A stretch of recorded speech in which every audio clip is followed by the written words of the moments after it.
Oh, this morning I got a call at a convenience store that the walk-in cooler is up to 60 degrees and it's 9:27 a.m.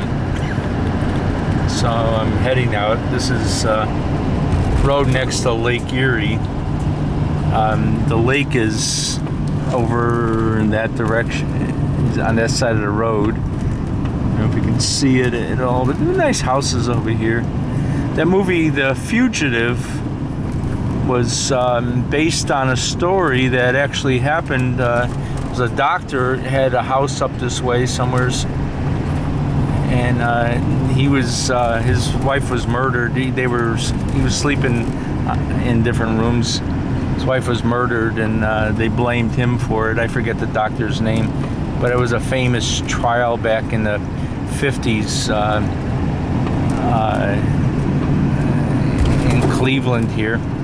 But the TV show and the movie was fashioned after that trial. But his house was where one of these houses are now.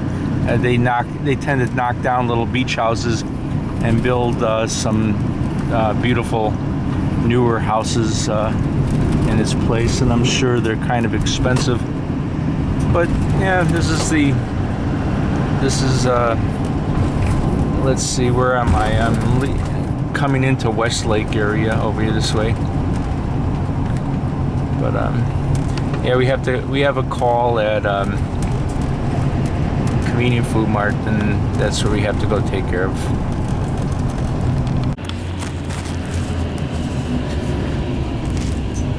Well, here we are. We're in a suburb of Cleveland. This is Fairview Park. And this is our convenience store we're working on. Up on the roof, I don't know if you can see it, I'm putting a rooftop unit up there, a condensing unit. Nice carrier. This is where we have to set the ladder up over here.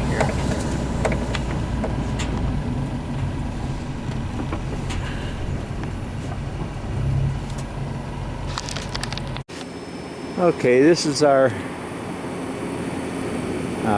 condensing unit, and we had to figure out why it's not coming on. This is it's an air conditioning unit that I sold quite a few years ago. Did get a little hail damage on the fins. Should get a grill for it, but you can see how clean the fins are. The rain washes the fins off because there's no louvers there. I just sold that rooftop unit to him, and I have to hook that up. I have to run the ductwork to it. I did the ductwork on this unit here, and it was I have to make the ductwork for this one.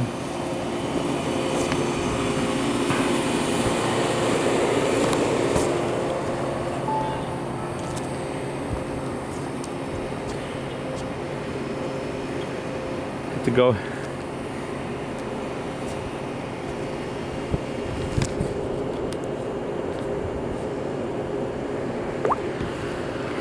I have to make the ductwork for this one here. This had a Rheem air conditioning unit standing up, and the problem was it stood up a couple feet, and you can see the road is kind of high over there, and this is sunk. This parking lot sunk down, so it's very high profile. Plus, the old unit, it was old and rusted and stuff, but it had louvers on it. So we went with the same thing over there years ago. What I did was made the sheet metal up. I've got to coat it now. It's about time. It was very pretty looking, all shiny. So I just used silicone sealant on the seams, but some roofer came along and put some globby stuff on there because he had extra, I guess, which I don't know. It worked, but now I have to paint it with sealant. I'll do these also. But this is what I was hoping. I took measurements. It's kind of nice having these cell phones. If I can do it and see it here. I took measurements, and with the little pencil that comes with the cell phone, I was able to draw the dimensions in. That way I can duplicate the ductwork in my shop. But it's kind of a nice feature on the cell phone, having that little pencil and being able to draw right all the dimensions right on the cell phone. I don't know if you can see that or not. But okay, let's go see what's wrong with this guy now.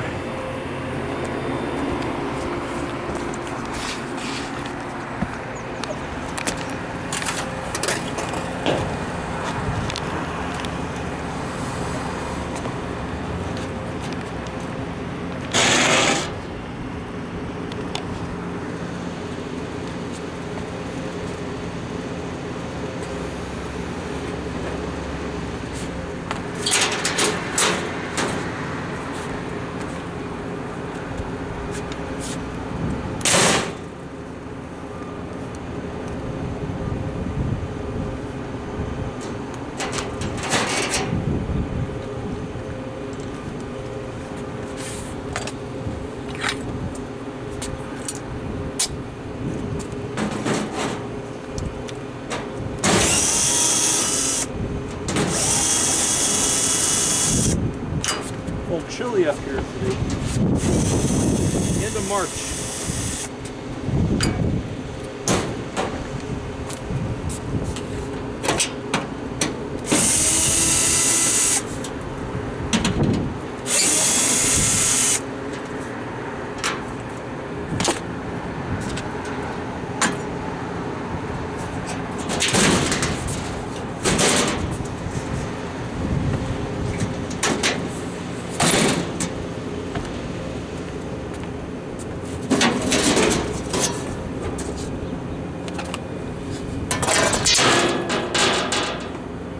I don't see any burnt wires. Let's see if we have power.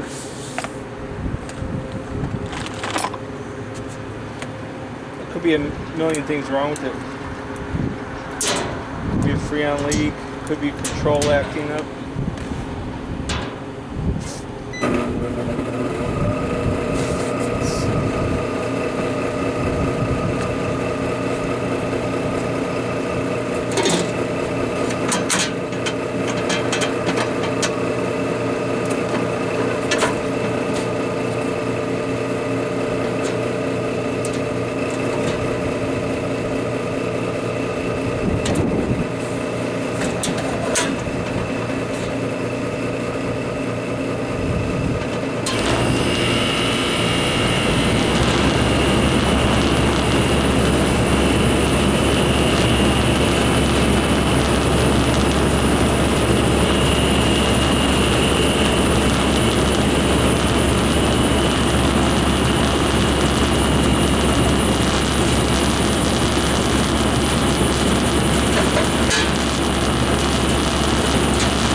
It's an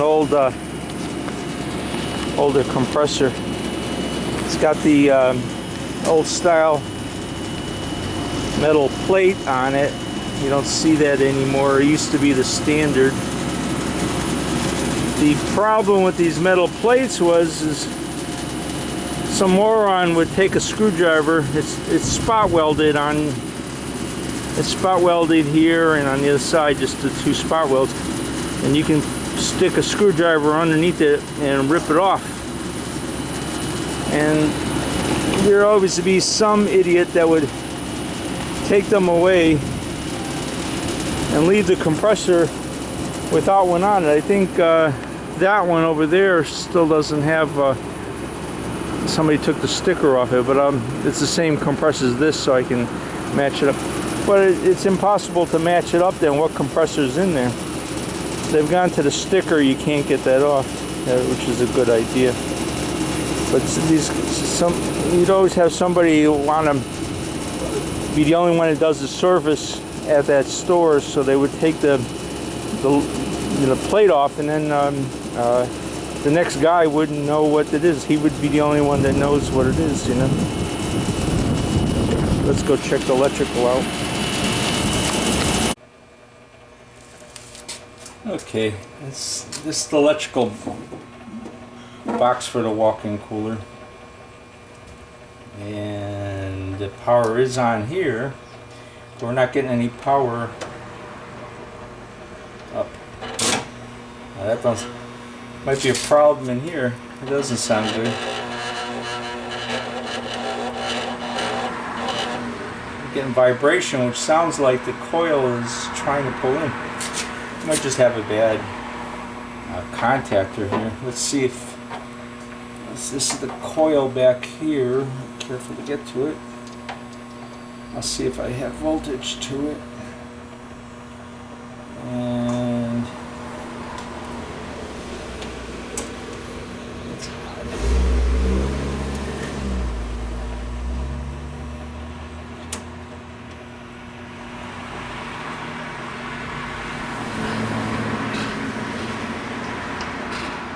why would I have 120 volts to it? It's a 230 volt system.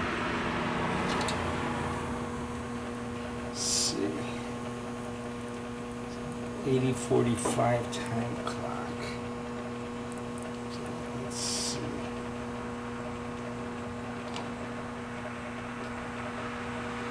Time clock seems to be making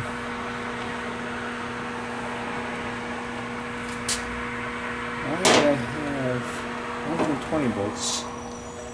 This orange wire goes from L2 inside.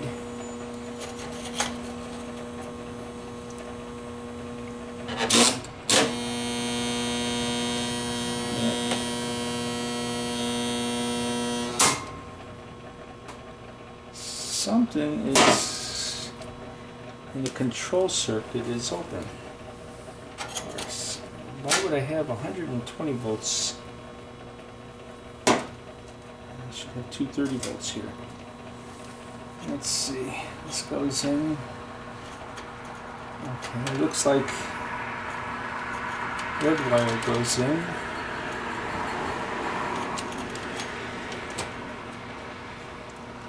Orange wire is live. It goes.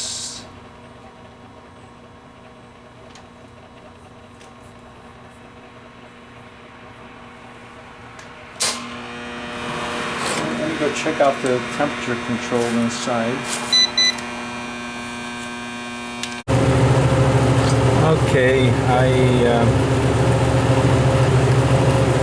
here's my orange wire and I got a purple wire.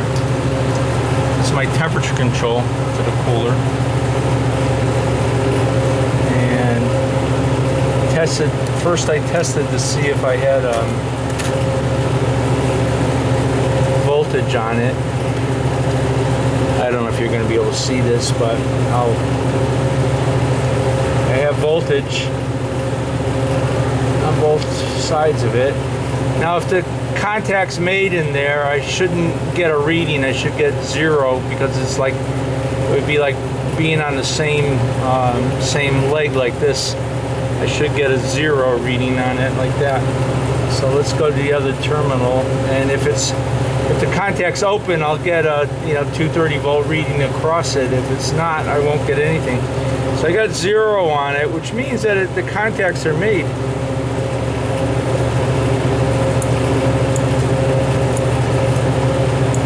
I'm not hearing the solenoid clicking. I don't know if there's a solenoid inside here or not. It might be wired to the roof. Let's set that back at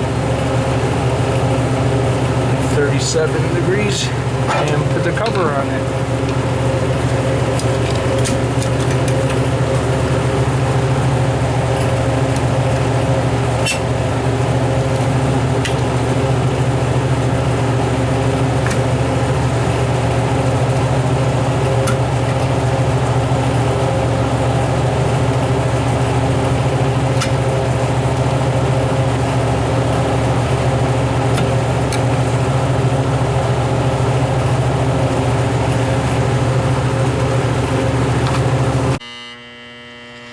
Okay, let's what we've got here is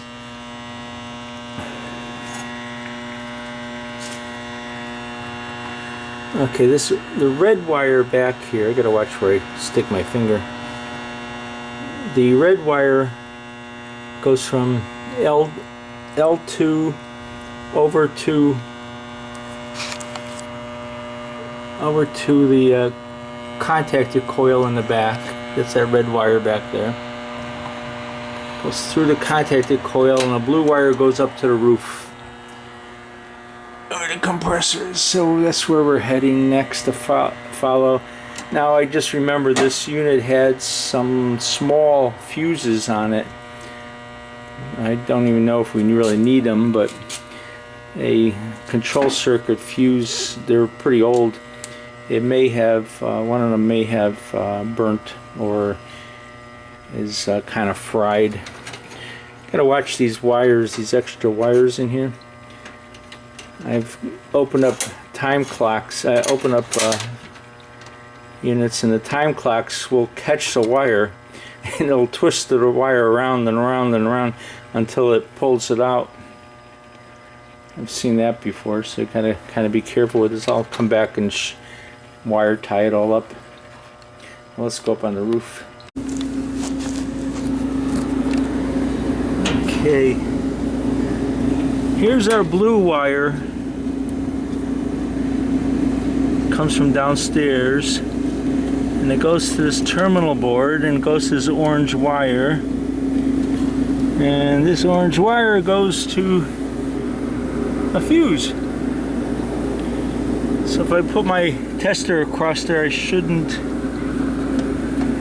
And the fuse goes through the control circuit, or the pressure control.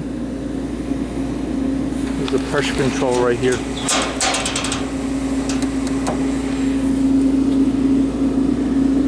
And let's see, comes out of the pressure control over to here,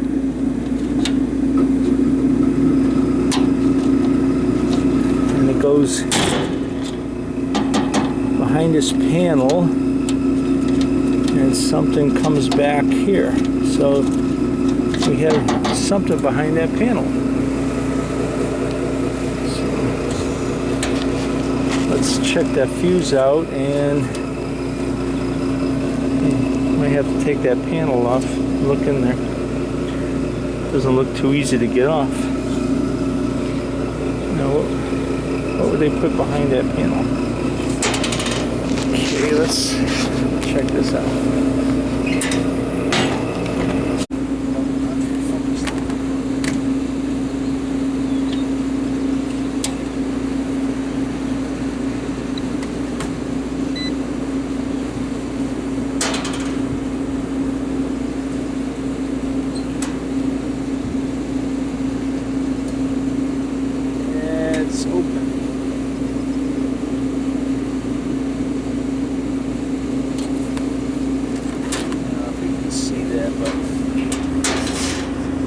Is bad, so let's see.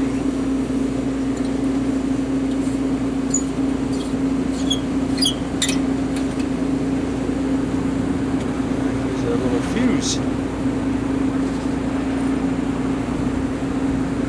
The reason it's not very common having a fuse on a control circuit. It's good though. It protects the contactor coil if there's a short. If the fuse isn't there, the contactor coil is very fine wire, and that tends to blow. So it's kind of a good thing. It's not very common though. Just to get into some of the bigger supermarket stuff.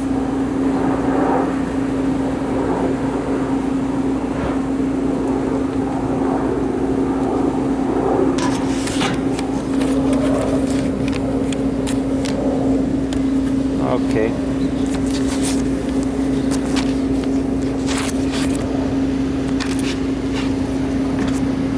Put you guys. Let's see this. If I put these two prongs together, I get a beeping. So if my fuse is good,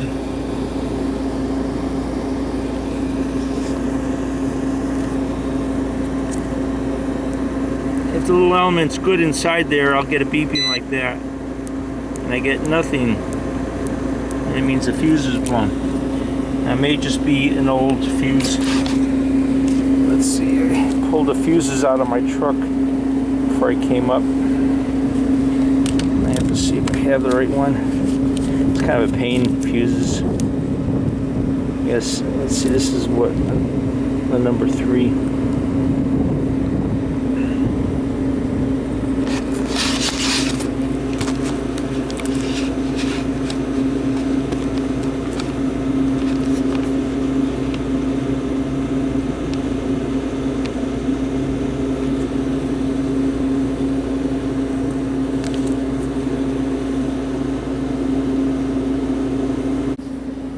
Well, I got lucky. I didn't have the right size fuse. The fuses I had were all smaller in size. They were, you know, they were higher amperages. They were like 15 and 20 amps, 10 amps. And this was a 3 amp fuse that was in there. But I did find a spare fuse laying in the dust down there. I got a wire brush and cleaned it off, and I checked it. It works. So I'll get it going. I could just bypass it because it's really not necessary. So they had a time delay on there in the past. For some reason that's bypassed too. But a lot of people work on these units over the years. The fuse blew. Let me see. Let me turn the power off and try screwing it again.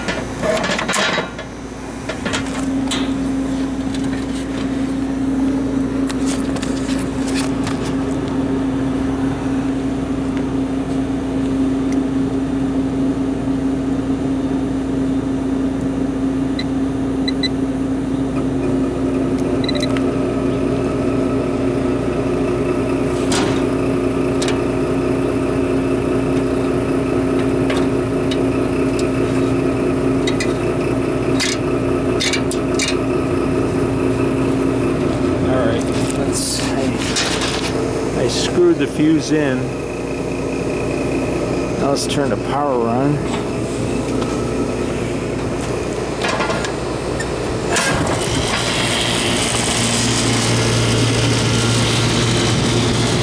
And we start it up. On the screen here, I see that the fan looks like it's turning real slow. It's not, it's just the frame rate of the camera, but the fan's moving pretty fast. Throwing the air out right over here. Particular blade, not getting any air over here. I don't know if I like that, but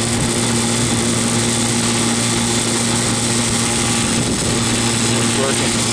All right, let me put my gauges on it and check the gas. The blade is a little bit out of balance and it's shaking a little bit. As it happens with old blades. Eventually what will happen is the aluminum will start vibrating and it'll develop a crack in it, and one of the blades will come off.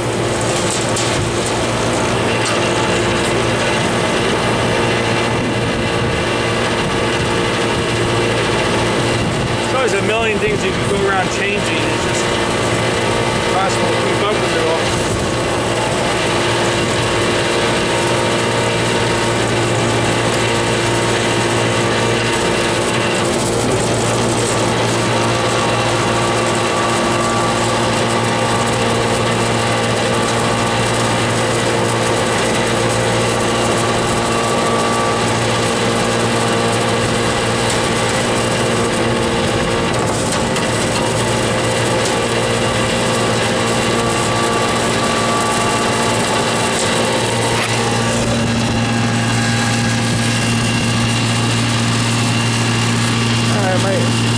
R22, my suction is 38, and My head pressure is 181. It's a cold day up here. My evaporator is running around 12. The walk-in cooler right now is like 60 degrees, so it's probably low on gas.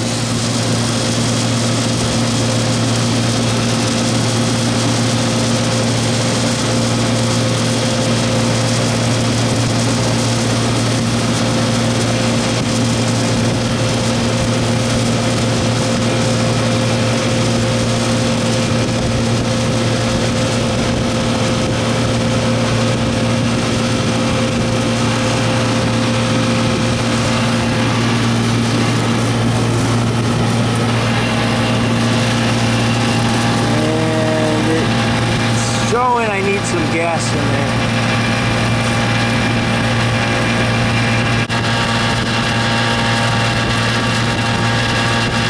It's full now.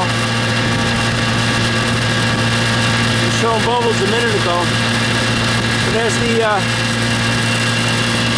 evaporator gets colder, the cooler gets colder, what happens is the expansion valve closes off. And the refrigerant backs up. And it shows full. So right now it looks like we've got a good charge of gas in it. There wasn't anything really too terribly wrong. I have to get some more of those size fuses if I can find them. The problem with fuses, there's so many different shapes and sizes and brands, and the ones you need you never you never have in stock.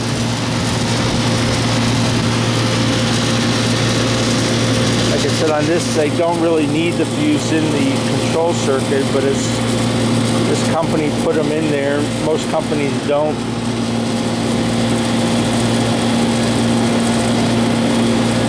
The system probably had the time clock up here at one time. When these stores were installed, they put the time clocks downstairs in electrical rooms so that the store owners could get their hands on them and, whatever. All right, this is a good sign. My evaporator's at 20. I'm pretty happy with that. And balanced off pretty good. That Cyclass, I got some bubbles in it. So I'm gonna let it run for a little while. It's the condenser line coming off the compressor. The hot gas discharge line goes over here. It's very hot. That's a real good sign.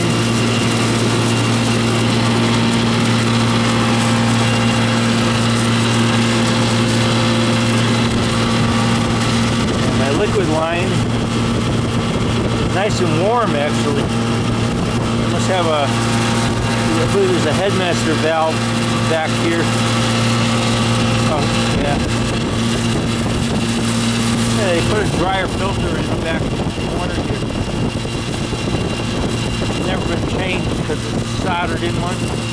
They should have put it out where it's accessible. To get at it, I have to take the cabinet apart, which is not that hard to do, but I hid it back there. Okay, well, that was fairly easy. The fuse is blown, just had to trace it out.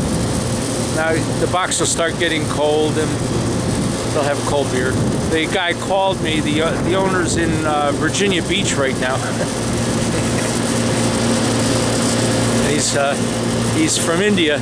He said he's getting a suntan. He's starting to get pretty dark. So he was laughing about that. But I told him he was going to have to come back up here and deal with his cooler, but he laughed about that. I was just joking. But we got it going, and the cooler get nice and cold now.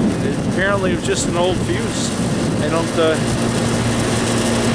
see any reason that the old fuse that I found that was laying there, I put in there, and it seems to be working.